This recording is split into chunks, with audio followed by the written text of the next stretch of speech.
आज लेक्चर 2 है मेंस का, ठीक है, 71st मेंस का लेक्चर 2 है। कॉन्स्टिट्यूशन और कॉन्स्टिट्यूशनलिज्म के बारे में हम लोग डिस्कस करेंगे। डेफिनेशन देखते हैं, इंट्रोडक्शन देखते हैं, 2-3 इंट्रोडक्शन करवा देंगे। B.R. अम्बेडकर साहब ने एक ऑलरेडी इंट्रोडक्शन दे रखा है कि constitution is not a mere of lawyers document, ठीक है। संविधान केवल वकीलों का दस्तावेज नहीं है, it's a vehicle of life, यह जीवन का वाहन है। And its spirit is always the spirit of age, इसकी आत्मा सदैव युग की आत्मा है, ठीक है। हिंदी में भी समझा दिया सो दैट कि आपको याद है, ठीक है। दूसरा डेफिनेशन देखें तो दूसरा डेफिनेशन है constitution is a set of fundamental law and principal that establish the structure and functioning of a country, ठीक है। देखिए कॉन्स्टिट्यूशन क्या है, एक फंडामेंटल लॉ है, किस सेट ऑफ फंडामेंटल लॉ है, ऑब्वियस सी बात है, ठीक है। प्रिंसिपल है, सिद्धांत है जिस पर हमको चलना है। And establish the structure and functioning of a country, कैसे हमको फंक्शनिंग करना है कंट्री को, ठीक है, और इसका स्ट्रक्चर को डिफाइन करता है कॉन्स्टिट्यूशन, ठीक है। उसके साथ साथ नेक्स्ट अगर है इंट्रोडक्शन देखें तो है constitution is the most important legal document, legal तो है ही, ठीक है, of a nation and outline the rights and duties. तो राइट्स भी देता है हम लोग को और ड्यूटीज भी देता है। राइट का मतलब क्या हो गया, हम लोग को मौलिक अधिकार देता है, that is called fundamental right, और हमको ड्यूटीज भी देता है, that is called fundamental duties भी देता है। तो दोनों चीज देता है। ऑफ ए सिटीजन, सिटीजन्स को देता है, as well as responsibility of the government, तो गवर्नमेंट को रिस्पॉन्सिबिलिटी देता है कि आप सोशियो इकोनॉमिक कीजिए, ठीक है, आदमी का स्टैंडर्ड ऑफ लिविंग बढ़ाइए, आदमी को बच्चों को एजुकेशन दीजिए, ठीक है। तो ये सब ड्यूटीज भी देता है गवर्नमेंट को, ठीक है। साथ ही साथ सिटीजन्स को क्या देता है, राइट देता है और ड्यूटीज देता है। हमारे पास अधिकार है तो हमारा कर्तव्य भी तो है, यही यहाँ पे लिखा हुआ है। तो इस तीन में से किसी एक के साथ आप जा सकते हैं, मन करे तो किसी दो को भी जा सकते हैं, जैसे फर्स्ट और थर्ड को मिला दिया जा सकते हैं, ठीक है, कोई इशू नहीं। अब देखिए इंपॉर्टेंस ऑफ कॉन्स्टिट्यूशन पूछ सकता है, नहीं पूछा है तब भी हम लोग डिस्कस करेंगे। तो जब हम कॉन्स्टिट्यूशन का इंपॉर्टेंस देखेंगे तो हम लोग 3 रेस्पेक्ट में देखेंगे। 3 रेस्पेक्ट का मतलब हो गया कि एक सिटीजन पॉइंट ऑफ व्यू से, दूसरा हम लोग देखेंगे गवर्नमेंट पॉइंट ऑफ व्यू से, और थर्ड हम लोग देखेंगे गवर्नेंस पॉइंट ऑफ व्यू से। अगर आपने इस तरीके से आपने लिख लिया एग्जाम में, यकीन मानो, ठीक है, सबसे अलग होगा, ठीक है। अब देखिए इस सिटीजन्स पॉइंट ऑफ व्यू से क्या है कि सिटीजन्स के लिए कॉन्स्टिट्यूशन क्यों इंपॉर्टेंट है। तो ऑब्वियस सी बात है, सिटीजन्स को क्या देता है, ड्यूटीज देता है, duties of citizen. It define the duties of citizen. किस ड्यूटी का बात कर रहे हैं हम लोग, फंडामेंटल ड्यूटीज का बात कर रहे हैं, that is mention under article 51A, ठीक है। फर्स्ट टाइम पढ़ रहे, फाउंडेशन है आप लोग तो कोई इशू नहीं है। साथ ही साथ हम लोग आपको प्रीलिम्स भी करा ही रहे हैं, लेकिन आपको ये जो फंडामेंटल ड्यूटीज का जो आर्टिकल है ना, ये जरूर मेंशन करना है, थोड़ा यूनिक बनाएगा। ड्यूटीज तो सब लिख रहा है, लेकिन आप उसके साथ साथ आर्टिकल लिख रहे हो तो थोड़ा और इनहेंस होगा, ठीक है। सेकेंड क्या है, constitution enables the government to work for the aspiration of society. मतलब क्या होता है कि कॉन्स्टिट्यूशन इनेबल करता है गवर्नमेंट को और एस्पायरेशन ऑफ सोसाइटी के लिए काम करने के लिए प्रेरित करता है, that is eliminate caste inequality.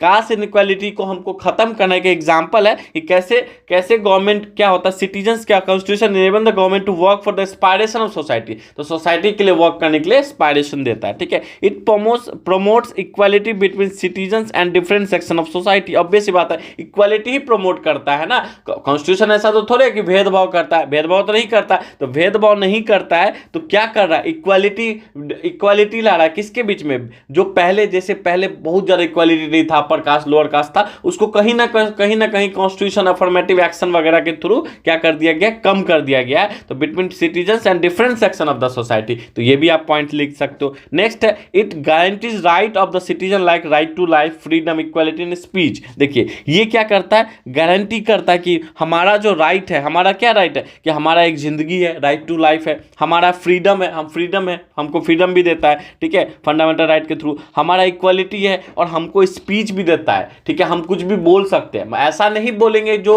एक दूसरे को लेकर बेलना कर रहे हैं, हम ऐसा नहीं बोलेंगे कि हमारा फंडामेंटल राइट तभी तक है जब दूसरे का फंडामेंटल राइट वॉलेट नहीं हो रहा है, ठीक है। हमारा फंडामेंटल राइट तभी तक हम एंजॉय कर सकते हैं जब दूसरे का वॉलेट नहीं हो रहा। मतलब अपने घर में इतना जोर से साउंड नहीं चलाएंगे, गाना नहीं चलाएंगे कि दूसरा डिस्टर्ब हो रहा है, कि हम ये कह देंगे नहीं मेरा फंडामेंटल राइट, हम कुछ भी सुन सकते नहीं। आपका फंडामेंटल राइट तभी तक है जब तक दूसरा डिस्टर्ब नहीं हो रहा है, ठीक है। तो इस बात को समझो। तो राइट ऑफ सिटीजन को एश्योर करता है, इंश्योर करता है, इस बात को समझो तो ऐसे लिखना है। It promotes the fraternity among the citizens, तो ये सिटीजन्स को क्या करता है, फ्रेटर्निटी देता है। उसके साथ साथ आप इसमें 2-4 पॉइंट लिखना चाहो तो लिख सकते हो। It ensure socio economic, it ensure equality, it ensure political, इसमें लिख सकते हो it ensure right to vote. ठीक है, 2-3 पॉइंट खुद से सोचो, लिख दो, थोड़ा यूनिक बन गया। ठीक है, इसी को यूनिक बोलते हैं। इन सब चीजों को तो लिखना ही है, लेकिन जैसे आप लिख सकते हो कि हमको एक सेकुलरिज्म का भावना देता है जो बहुत अच्छा है। ठीक है, सिटीजन्स के लिए सेकुलर तो है ही ना, तो ये भी आप लिख सकते हो। ठीक है, गवर्नमेंट पॉइंट ऑफ व्यू से आप देखोगे तो constitution imposes limitation on the government, ये बात हमेशा ध्यान रखना है। कॉन्स्टिट्यूशन हमेशा क्या करता है, लिमिटेड गवर्नमेंट करता है, मतलब लिमिट करता है गवर्नमेंट को कि आप ऐसा कोई काम नहीं कीजिएगा कि भाई मतलब ऐसा अगेंस्ट द सिटीजन्स नहीं कीजिएगा। फंडामेंटल राइट वही चीज है। फंडामेंटल राइट क्या है कि लिमिट करता है, किसको लिमिट करता है, गवर्नमेंट को लिमिट करता है। क्यों? क्योंकि जो चीज फंडामेंटल राइट है ना वो आपको देना पड़ेगा। ठीक है, आप उसको छीन नहीं सकते हो। ठीक है, तो ये भी ध्यान पे रखना है। Indian constitution clearly specified to have a democratic form of government, तो इंडियन कॉन्स्टिट्यूशन ने साफ साफ बोला है कि इंडिया में डेमोक्रेटिक फॉर्म ऑफ गवर्नमेंट होगा। तो ये भी गवर्नमेंट पॉइंट ऑफ व्यू से, गवर्नमेंट हमारा कैसा है, डेमोक्रेटिक गवर्नमेंट है, तो इसलिए हमने इस चीज को गवर्नमेंट में लिखा है। ठीक है, relations between centre and state and its domain is defined under the 7th schedule of Indian constitution. ठीक है, सिंपल सा बात है कि सेंटर और स्टेट के बीच में किस पे लॉ, किस पे पावर किसका है, तो ये 7th शेड्यूल में दे रखा है। 7th शेड्यूल क्या है, जो 3 लिस्ट है, एक है सेंट्रल लिस्ट, एक है स्टेट लिस्ट, एक है यूनियन लिस्ट, ये तीनों लिस्ट है। इस लिस्ट में क्या दे रखा है कि सेंट्रल गवर्नमेंट किस किस चीजों पे अपना लॉ बनाएगी। ठीक है, स्टेट गवर्नमेंट का क्या पावर है, और कंकरेंट लिस्ट जो है ना, कंकरेंट लिस्ट सेंट्रल लिस्ट ने, रुको एक मिनट फिर से मैं बताता हूँ। एक है आपका सेंट्रल लिस्ट, ठीक है, जिसको हम लोग यूनियन लिस्ट भी बोलते हैं, स्टेट लिस्ट, और एक है आपका कंकरेंट लिस्ट। तो यूनियन लिस्ट और सेंट्रल लिस्ट जो है उसमें सेंट्रल गवर्नमेंट को पावर है कि किस पे लॉ कैसे बनाना है, स्टेट लिस्ट पे स्टेट है, स्टेट का चीज़ें है, और हम अगर कंकरेंट लिस्ट का बोले तो उस पर दोनों बनाएगा। ठीक है, सेंट्रल भी बनाएगा, स्टेट भी बनाएगा, लेकिन ये क्या क्या लिस्ट है बाद में बात करेंगे, प्रीलिम्स पॉइंट ऑफ व्यू से है वो। ठीक है, बाकी आगे भी बात करेंगे, लेकिन जब कंकरेंट लिस्ट में आप समझो कि अगर मान लो सेंट्रल गवर्नमेंट कह दिया कि हमको यही करना है, तो स्टेट गवर्नमेंट का नहीं चलेगा, सेंट्रल गवर्नमेंट ओवर पार कर जाएगा इस चीज को। ठीक है, तो 7th शेड्यूल में क्या है, 7th शेड्यूल में पावर का डिस्ट्रीब्यूशन है सेंट्रल और स्टेट के बीच में, तो ये भी आप लिखोगे। ठीक है, role of government is derive from the provision of constitution. Government का क्या रोल है, ये कहां से डिराइव होगा, गवर्नमेंट का रोल कहां से डिराइव होगा, तो भाई कॉन्स्टिट्यूशन से ही डिराइव होगा। ये पॉइंट आपका गवर्नेंस पॉइंट ऑफ व्यू से। गवर्नेंस पॉइंट ऑफ व्यू से देखें तो power distribution according to the Indian constitution, legislature, executive, judiciary. तो इंडियन कॉन्स्टिट्यूशन ने सेपरेशन ऑफ पावर बोल रखा है। सेपरेशन ऑफ पावर का मतलब है कि पावर कैसे डिवाइडेड है। तो आर्टिकल 50 आप देखोगे, लिख सकते हो यहाँ पे आर्टिकल 50, ये यूनिक बनाएगा आपको। आर्टिकल 50 जो है ना, ये बताता है डिस्ट्रीब्यूशन ऑफ पावर। तो लेजिस्लेचर जो लॉ बनाते हैं, लॉ जो एमपी वगैरह होते हैं, उनका क्या पावर है। एग्जीक्यूटिव जो है लॉ इंप्लीमेंट करते हैं, उनका क्या पावर है। जुडिशरी जो लॉ को चेक भी करते हैं कि अनकॉन्स्टिट्यूशनल है ही नहीं, या फिर कोई भी अगर जजमेंट देता है, कोई भी अगर केस होता है, जुडिशरी का अपना जुडिशियल पावर है। तो ये सब क्या है, पावर डिस्ट्रीब्यूशन का पार्ट है। तो ये गवर्नेंस पॉइंट ऑफ व्यू से आप लिखोगे। चेक एंड बैलेंस है। चेक एंड बैलेंस का मतलब ये होता है कि अगर मान लो लोकसभा और राज्यसभा ने मिलकर कोई बिल, पार्लियामेंट बोलते हैं, पार्लियामेंट ने कोई बिल पास किया, तो कौन पास कर रहा है, लेजिस्लेटिव पास कर रहा है। वो बिल जो है ना अगेंस्ट द कॉन्स्टिट्यूशन है। अगेंस्ट द कॉन्स्टिट्यूशन का मतलब होता है कहीं ना कहीं वो कॉन्स्टिट्यूशन के खिलाफ है, तो वो क्या करेगा, चेक एंड बैलेंस कौन करेगा, इसको चेक एंड बैलेंस करेगा जुडिशरी। ठीक है, कोई भी आर्बिट्री लॉ है, कोई ऐसा लॉ जो नहीं होना चाहिए, तो उसको कौन चेक एंड बैलेंस करेगा, जुडिशरी चेक एंड बैलेंस करेगा। तो जुडिशरी बोलेगा नहीं भाई ये गलत है, अनकॉन्स्टिट्यूशनल है। जैसे हमने श्रेया सिंगल केस देखा है, 66 ए जो एक्ट था उसको स्ट्रक डाउन कर दिया गया था। तो इस बात को समझो। जैसे एनजेक एक्ट आया था कि कैसे जज को अपॉइंट किया जाएगा, तो एक नया तरीका लाया गया था जज को अपॉइंट करने के लिए, लेकिन सुप्रीम कोर्ट ने बोला कि अनकॉन्स्टिट्यूशनल है, क्योंकि इंडिया में जज कैसे अपॉइंट होगा, तो कलीजन सिस्टम ऑलरेडी है, तो आप क्यों ला रहे हो। ठीक है, तो ये अनकॉन्स्टिट्यूशनल है, तो अनकॉन्स्टिट्यूशनल करार दिया। अब देखो, अगर हो सकता है कि अब जज जो है ना, जज का जो पावर है, जज का जो एक्ट है वो गलत है, तो इसको जज को रिमूव कौन करेगा, पार्लियामेंट करेगा। तो ये भी क्या है, चेक एंड बैलेंस है। कैसे चेक एंड बैलेंस का, हर एक आदमी एक दूसरे को चेक करेगा, भाई तुम सही से काम कर रहे हो कि नहीं कर रहे हो। ये गवर्नेंस पॉइंट ऑफ व्यू से लिखना है। To ensure the balance between 3 organs of governance Indian constitution has laid the mechanism of check and balance. जो 3 ऑर्गन है, कौन कौन 3 ऑर्गन, लेजिस्लेचर, एग्जीक्यूटिव, जुडिशरी, इसको चेक करेगा, इसको चेक करेगा, इसको चेक करेगा, तो ये चेक एंड बैलेंस इसको हम लोग बोलते हैं, ठीक है। Constitution is the expression of fundamental regulation and principles. अब इससे बात है कॉन्स्टिट्यूशन क्या एक्सप्रेशन किस चीज का है, फंडामेंटल रेगुलेशन है, प्रिंसिपल ही तो इसमें है जिसके सिद्धांतों पे हमें और गवर्नमेंट को चलना है, ठीक है। तो आई होप कि कॉन्स्टिट्यूशन क्लियर होगा, इससे ज्यादा लिखने की कोई जरूरत नहीं है, 1-2 पॉइंट हर एक में आप अपना लिख लेना, इस 1-2 पॉइंट को इस ऊपर वाले को नीचे कर देना, नीचे वाले को ऊपर कर देना, यही यूनिक बनाता है। बाकी गवर्नेंस पॉइंट ऑफ व्यू से भी आप 1-2 पॉइंट लिख लोगे। ये कब लिख पाओगे, जब नंबर ऑफ क्लासेस बढ़ेगा ना, जब आपका थिंकिंग पावर बढ़ेगा तो 1-2 पॉइंट आप अपने आप लिख पाओगे, ठीक है। ये इंश्योर करो अपने आप को, अभी इतना इनिशियल फेज में आप अगर पॉइंट लिखना चाह रहे हो तो नहीं लिख पाओगे।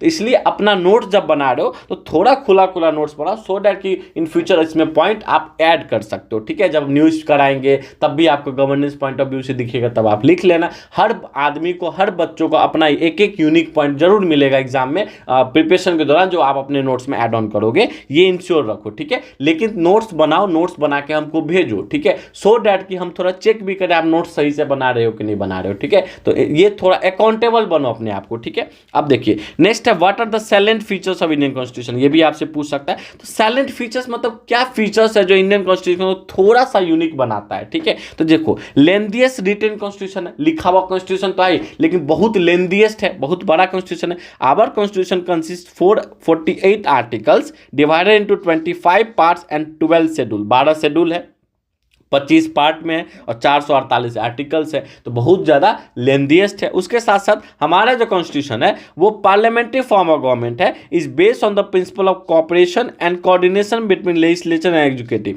तो लेजिस्लेटिव एग्जीक्यूटिव के बीच में क्या है, कोऑपरेशन भी है, कोऑर्डिनेशन भी है, इसलिए हमारा क्या है, उसके साथ साथ हमारा क्या है, पार्लियामेंट्री फॉर्म ऑफ गवर्नमेंट है। ये ऐसे पॉइंट है जो 2-3 बार, एक तो आप लिखोगे अभी, ठीक है, उसके साथ साथ 2-3 बार पढ़ोगे, टेंशन ही नहीं है, क्योंकि इस बैच का यही प्रोविजन है कि आपका स्ट्रक्चर में आपका नोट्स कंप्लीट हो जाए, सो दैट कि एग्जाम में आप अच्छे से लिख पाओ, ठीक है। Blend of rigidity and flexibility, इसको हम समझाते हैं। देखो, कॉन्स्टिट्यूशन के अंदर रिजिडिटी भी है और फ्लेक्सिबिलिटी भी है। रिजिडिटी का मतलब होता है कि कुछ ऐसे चीज़ है जो गवर्नमेंट बहुत आसानी से पास नहीं कर सकता है, देखिए। जैसे अगर हम आपको बोले कि अगर मान लो अभी जीएसटी, रिपीट हो सकता है चीज़ें, जीएसटी अगर पास करना था तो जीएसटी जो पास हुआ था ना, वो special majority plus ratification of half of the state से पास हुआ था। कहने का मतलब ये है कि जीएसटी क्या, टैक्स से रिलेटेड है, तो भाई स्टेट गवर्नमेंट को भी तो टैक्स से रन करने के लिए गवर्नमेंट और सेंट्रल गवर्नमेंट को भी चाहिए। तो ऐसा सब्जेक्ट जिससे सेंट्रल गवर्नमेंट के साथ साथ सेंट्रल गवर्नमेंट लॉ बना रहा है लेकिन स्टेट गवर्नमेंट भी को भी फर्क पड़ रहा है, तो ऐसे चीजें पे क्या होगा, स्पेशल मेजोरिटी के साथ साथ आधा स्टेट से ज्यादा स्टेट को कहना पड़ेगा हाँ भाई हमको जरूरत है। That is called rigidity provision in the constitution. ऐसा प्रोविजन जिसमें स्टेट को भी लेके चलना। फॉर एग्जांपल, जैसे प्रेसिडेंट के इलेक्शन को चेंज करना, process of election of president change करना है, तो ये रिजिडिटी प्रोविजन है, क्योंकि प्रेसिडेंट क्या है, प्रेसिडेंट हेड है ना, ठीक है, भले नॉमिनल हेड है, ठीक है, रियल हेड नहीं है, नॉमिनल हेड है, फिर भी क्या है,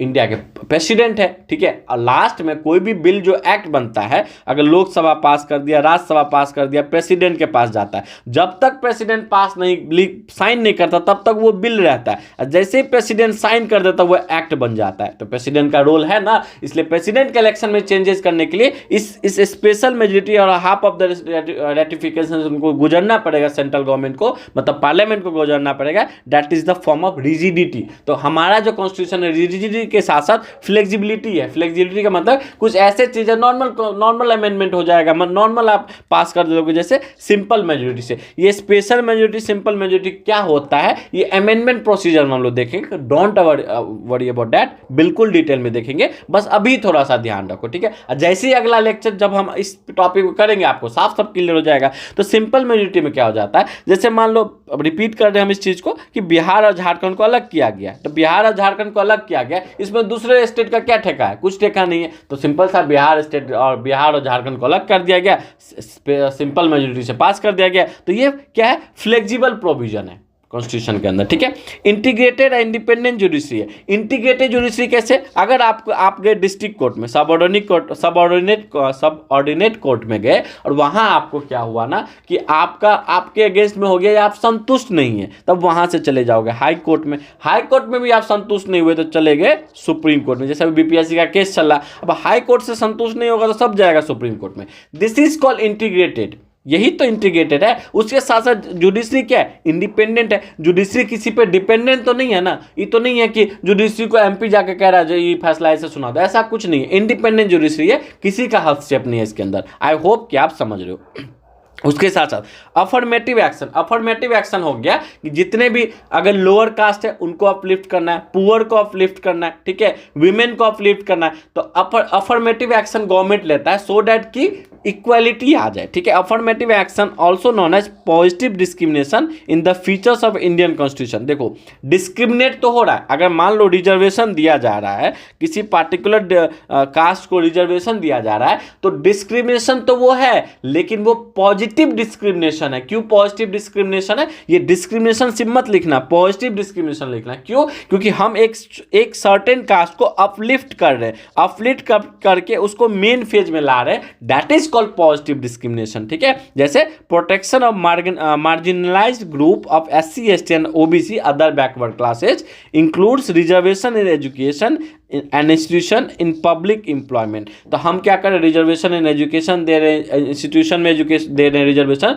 और पब्लिक एम्प्लॉयमेंट मतलब उनको जैसे सरकारी नौकरी वगैरह में हम उनको क्या दे रहे हैं, रिजर्वेशन दे रहे हैं। तो पब्लिक एम्प्लॉयमेंट जरूर लिखना, सिर्फ एम्प्लॉयमेंट मत लिखना। मैं इसलिए बार बार कह रहा हूँ चीज़ें कि एम्प्लॉयमेंट का मतलब समझ जाएगा कॉपी चेक करने वाला, प्राइवेट एम्प्लॉयमेंट का बात कर रहा है, लेकिन प्राइवेट में इंडिया में कोई रिजर्वेशन नहीं है। पब्लिक मतलब होता है गवर्नमेंट, पब्लिक मतलब प्राइवेट मत समझना, पब्लिक मतलब होता है गवर्नमेंट सेक्टर, पब्लिक सेक्टर मतलब गवर्नमेंट सेक्टर, ठीक है। पब्लिक सेक्टर इसलिए बोला जाता है क्योंकि जनता का सेक्टर है वो, ठीक है। अब देखो ड्रॉन फ्रॉम वेरियस सोर्सेस, ये भी तो एक फीचर्स है। दुनिया के सबसे अच्छा चीज को हम चुन के अपने पास रख लिए, that is called various sources, ठीक है। Federal system with unitary bias, unitary बायस का मतलब ये हो गया, फेडरल सिस्टम तो है, पावर तो डिवाइडेड है ना सेंट्रल और स्टेट गवर्नमेंट के बीच में, लेकिन यूनिटरी बायस है। यूनिटरी बायस का मतलब होता है कि हमारा जो सेंट्रल गवर्नमेंट है ना वो स्ट्रांग है, दिस इज कॉल्ड यूनिटरी बायस। हमने आपको जरूर बताया है कि क्वासी फेडरल है, मतलब आप फेडरल और यूनिटरी के बीच में है तो हम उसको क्या बोलते हैं, क्वासी फेडरल, केसी वाडे ने बोला था। लेकिन उसके साथ साथ ये ध्यान पे रखना कि इंडिया का जो कॉन्स्टिट्यूशन है फेडरल सिस्टम के साथ साथ यूनिटरी बायस है, मतलब स्ट्रॉन्ग सेंटर है। Federal features such as dual government तो है ही, और ऑब्वियस सी बात है अपना जो डिसेंट्रलाइजेशन में पंचायती राज भी है, अभी नहीं लिखेंगे, डुअल गवर्नमेंट है, डिवीजन ऑफ पावर है, शेड्यूल 7 ऊपर ही पड़ा है। उसके साथ साथ सुपरमेसी ऑफ द कॉन्स्टिट्यूशन है, constitution is supreme in India, ये बात ध्यान रखना। पार्लियामेंट इज नॉट सुप्रीम, इसलिए पार्लियामेंट सुप्रीम नहीं है। अगर पार्लियामेंट सुप्रीम रहता तो कॉन्स्टिट्यूशन में ऐसा चेंजेस कर देता है जो बिल्कुल खत्म कर देता है, लेकिन हमारा कॉन्स्टिट्यूशन सुप्रीम है। पार्लियामेंट लॉ बनाएगा कॉन्स्टिट्यूशन को माइंड में रखते हुए, इसलिए हमारे इंडिया में सुप्रीम इज कॉन्स्टिट्यूशन, ठीक है। But have unitary features like strong centre, single citizenship. तो यूनिटरी फीचर्स क्या है, देखो ये सब क्या है, फेडरल फीचर्स है, लेकिन यूनिटरी फीचर्स क्या है, स्ट्रॉन्ग सेंटर है, सेंट्रल गवर्नमेंट स्ट्रॉन्ग है, उसके साथ साथ सिंगल सिटीजनशिप है। हम इंडिया के सिटीजन है, बिहार के सिटीजन नहीं है। बिहार के डोमिसाइल हो सकता है, लेकिन सिटीजन हमारा कहाँ का है, हमारा सिटीजन इंडिया का है, ठीक है।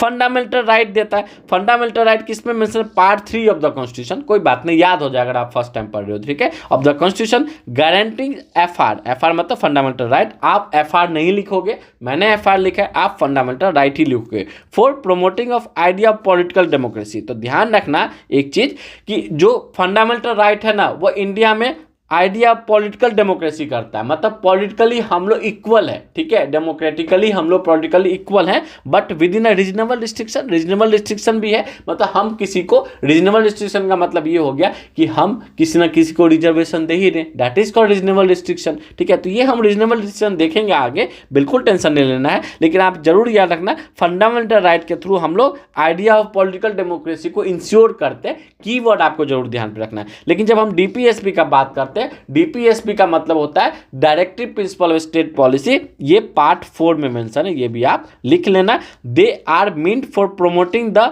Idea of social economic democracy. तो ये कीवर्ड्स आपको जरूर याद रखना है कि फंडामेंटल राइट से हम लोग पॉलिटिकल डेमोक्रेसी को इंश्योर करते हैं, लेकिन डीपीएसपी से सोशल इकोनॉमिक डेमोक्रेसी को हम लोग क्या करते हैं, इंश्योर करते हैं। क्यों करते हैं, कैसे करते हैं, सब धीरे धीरे क्लियर हो जाएगा। अगर आप प्री प्लस मेंस दोनों में जुड़े हो तो बिल्कुल टेंशन नहीं लेना है, ठीक है। अगर आप मेंस में भी जुड़े हो, अगर आगे बैच बनता है तो कोई इशू नहीं है। हम इसको बिल्कुल डीपीएसपी कैसे सोशल इकोनॉमिक डेमोक्रेसी से इंश्योर करता है भी आगे हम लोग डिस्कस करेंगे, ठीक है। लेकिन आपको ये चीज़ जरूर याद रखना है, and establish a welfare state. तो डीपीएसपी क्या इंश्योर करता है कि वेलफेयर स्टेट बने। वेलफेयर मतलब सबका भलाई वाला स्टेट बने, ठीक है। स्टेट मतलब होता है पूरा का पूरा इंडिया, ठीक है। सेकुलर स्टेट का मतलब हो गया, स्टेट वर्ड का मतलब होता है गवर्नमेंट, ठीक है।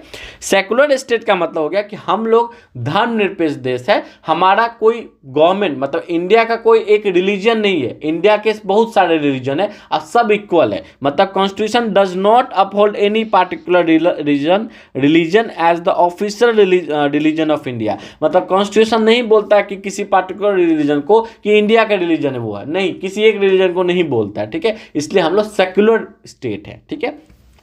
3 टायर ऑफ गवर्नमेंट है ना। अभी पंचायती राज भी बना था, ठीक है। तो पंचायती राज जो एंड म्यूनिसिपैलिटी जो आया था वो 73rd और 74 से आया था। 73rd मतलब 73rd का मतलब हो गया 73rd कॉन्स्टिट्यूशनल अमेंडमेंट एक्ट। आप CAA नहीं लिखोगे, आप कॉन्स्टिट्यूशनल अमेंडमेंट एक्ट लिखोगे। And 1992 respectively as a 3rd tier. तो 73rd से पंचायती राज आया था, 74 से म्यूनिसिपैलिटी आया था, ये याद रखना है, ठीक है। यूनिवर्सल एडल्ट फ्रेंचाइज मतलब 18 साल से जो भी ऊपर है वो लोग वोट दे सकते हैं without any discrimination, without any discrimination. और ये किस आर्टिकल में मेंशन है, ये आपके आर्टिकल आई गेस 326 में मेंशन है, तब भी चेक कर लेना। हम लोग भी कभी कभी भूल जाते हैं आर्टिकल आई गेस, मेरे को जहाँ तक याद है कि इसमें डेफिनेटली आर्टिकल 326 है।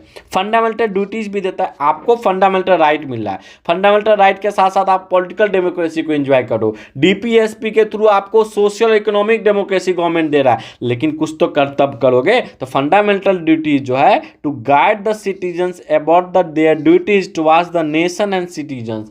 तो नेशन के प्रति और दूसरे लोगों के प्रति हमारा क्या कर्तव्य है, ये भी हमको कॉन्स्टिट्यूशन बताता है, ठीक है। Constitution has establish numerous independent bodies like UPSC, election commission of India, controller, auditor general. तो ये भी आप पॉइंट लिख सकते हो। To deal with the extra ordinary situation the constitution has invested us with the 3 types of emergency. अगर कोई ऐसा एबनॉर्मल सर्कमस्टांसेस आ गया, चाहे आप उसको एक्स्ट्रा ऑर्डिनरी सिचुएशन आ गया, तब हमको कॉन्स्टिट्यूशन 3 प्रोविजन भी दिया है जो इमरजेंसी फॉर्म में है। National emergency article 352, president rule 356। ये 71st के लिए बैच लॉन्च हो गया है, ठीक है। आप इसके साथ जुड़ सकते हैं। ये जो लेक्चर आपने अभी देखा ये 71st के लिए है जो हमारा पेड कोर्स में चल रहा है। ये लेक्चर पूरा नहीं है, पूरा लेक्चर कॉन्स्टिट्यूशन कॉन्स्टिट्यूशनलिज्म दोनों है, ठीक है। तो इस बैच में आपको जुड़ना है तो डिस्क्रिप्शन में लिंक दिया हुआ है, मेरा कॉन्टैक्ट नंबर दिया हुआ है, आप हमसे बात कर सकते हैं, बैच को समझ सकते हैं कि ये बैच ट्रेडिशनल कोचिंग से कैसे अलग है। आपका खुद का